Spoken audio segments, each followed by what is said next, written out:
महोदय, समय आ गया है, अब निजी क्षेत्रों में आरक्षण की व्यवस्था होनी चाहिए। SC ST OBC को निजी क्षेत्रों में आरक्षण मिलना चाहिए। और मेरी आपसे ये भी मांग है, क्योंकि अब समय की मांग है और देश तेजी से आगे बढ़ रहा है, तो मैं कहूँगा कि सरकार का जो सबका साथ सबका विकास का नारा लगभग वो असत्य महसूस होता है, क्योंकि अल्पसंख्यकों में मुसलमानों, जैनों, सिखों, बुद्धिस्टों के लिए कुछ दिख नहीं रहा, उनकी कल्याण कोई योजना नहीं है ना।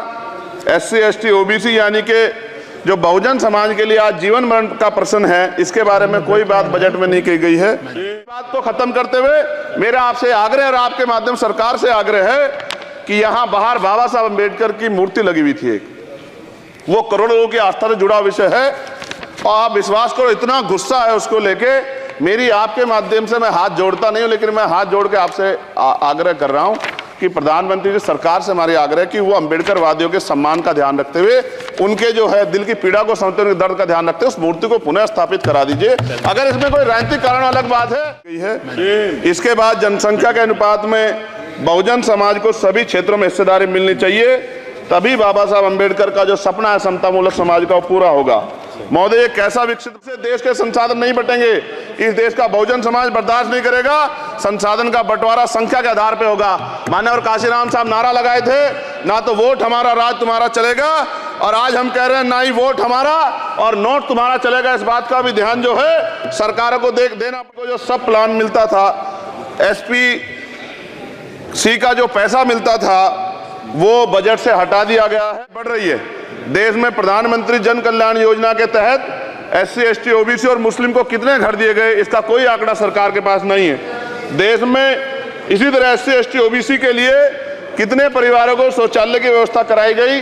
आज भी सिद्धार्थनगर जैसे जिले और तमाम जिले जो हैं वहाँ शौचालय की व्यवस्था नहीं है। इस पर ध्यान देना चाहिए। देश भर में SC ST OBC के जो रिक्त पद पड़े हुए हैं, बैकलॉग भरना चाहिए। सरकार ने कुछ नहीं कहा। ये कैसी विश्व की 5वीं अर्थव्यवस्था है जिसमें आज भी SC ST पे अत्याचार हो रहा है। महिलाओं conclude the speech now. Okay, next Chandrashekhar. Narendra Modi साहेब म्हणाले होते, श्री चंद्रशेखर आपण सगळे शिकलो, पण झूठ की राजनीति का सामना करणे आपण शिकलेलो नाही। सभापति महोदय, बहुत बहुत धन्यवाद आपका। आपने मुझे बजट पे अपनी बात रखने का अवसर प्रदान किया।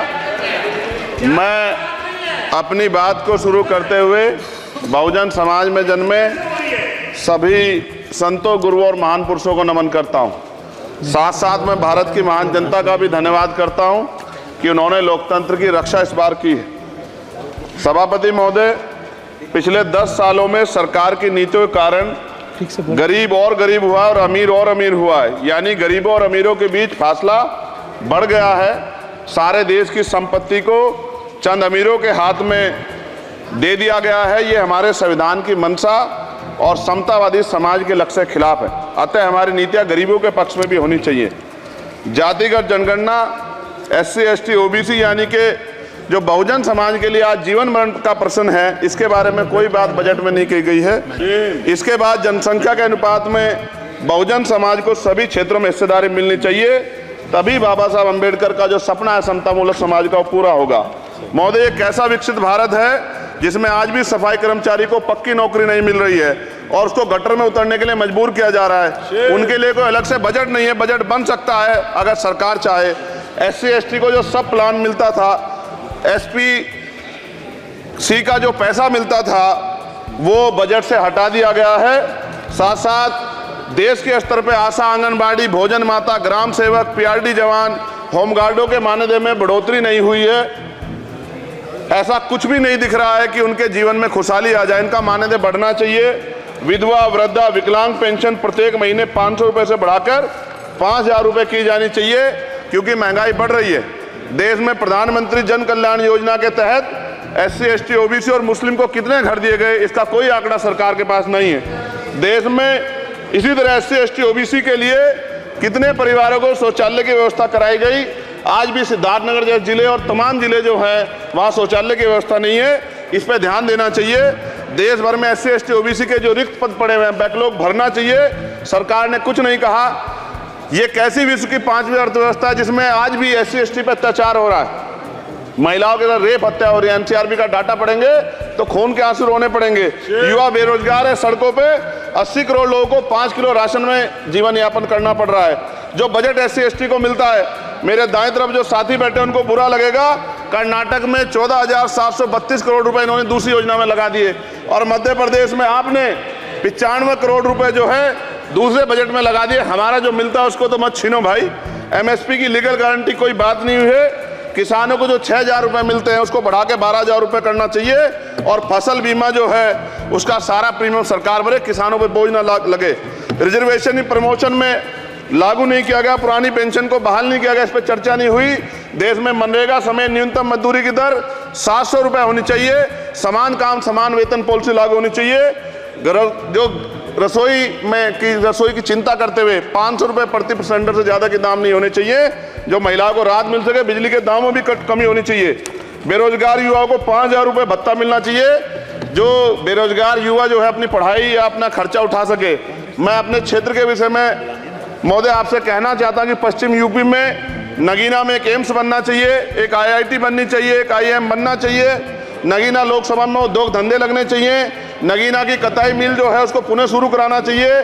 RRTC जो योजना है सरकार की, उसको मेरठ से आगे बढ़ाकर मुजफ्फरनगर, सहारनपुर से नजीबाबाद नगीना होते हुए उसको नगीना तक ले जाना चाहिए। साथ साथ नजीबाबाद से मुंबई के लिए एक ट्रेन चलनी चाहिए और नगीना, श्योरा, किरतपुर में रेलवे के ओवरब्रिज बनने चाहिए। सभापति महोदय, सामाजिक न्याय मंत्रालय को 13,000 करोड़ रुपए दिए गए और जनजाति कार्य मंत्रालय को 13,000 करोड़ रुपए दिए, कुल 26,000 करोड़ रुपए, जो कुल बजट 48.20 लाख का लगभग 0.54% है।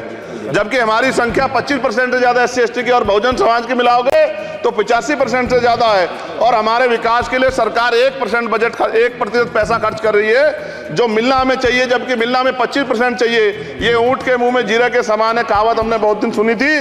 पिछले लंबे समय से हमारे साथ धोखा हो रहा है, लेकिन अब ये नहीं चलेगा। चंद लोगों की तराजू से देश के संसाधन नहीं बटेंगे।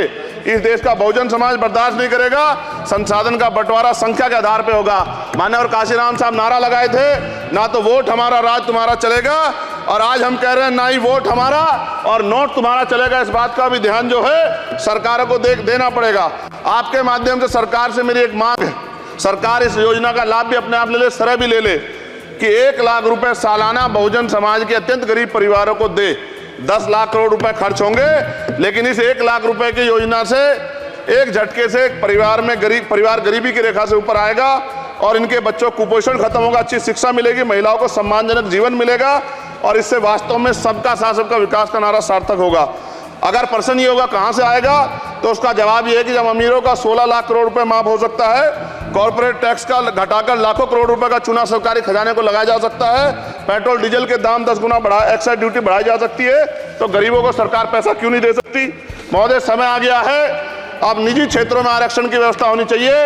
SC ST OBC को निजी क्षेत्रों में आरक्षण मिलना चाहिए। और मेरी आपसे ये भी मांग है, क्योंकि अब समय की मांग है और देश तेजी से आगे बढ़ रहा है, तो मैं कहूंगा कि सरकार का जो सबका साथ सबका विकास का नारा लगभग वो असत्य महसूस होता है, क्योंकि अल्पसंख्यकों में मुसलमानों, जैनों, सिखों, बुद्धिस्टों के लिए कुछ दिख नहीं रहा, उनकी कल्याण कोई योजना नहीं है।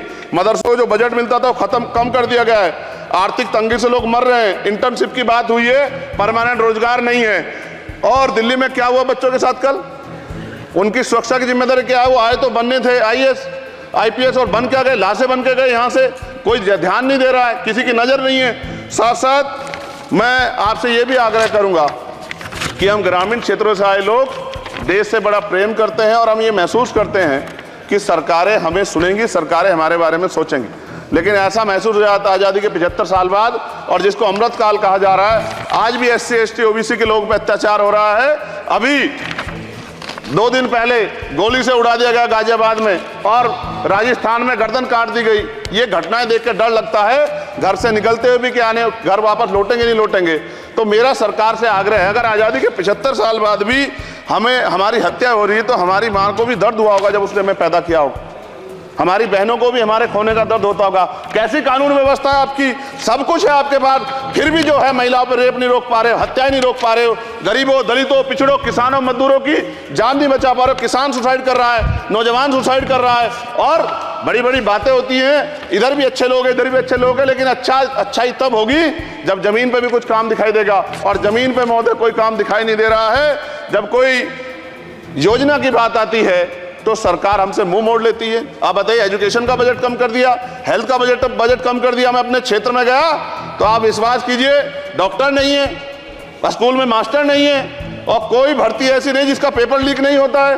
तो देश किस तरफ जा रहा है और इसमें नौजवानों का भविष्य क्या है, इसके बारे में भी हमें चिंता करनी चाहिए। और अंत में अपनी बात को खत्म करते हुए मेरा आपसे आग्रह और आपके माध्यम सरकार से आग्रह है कि यहाँ बाहर बाबा साहब अम्बेडकर की मूर्ति लगी हुई थी एक, वो करोड़ों लोगों की आस्था से जुड़ा विषय है।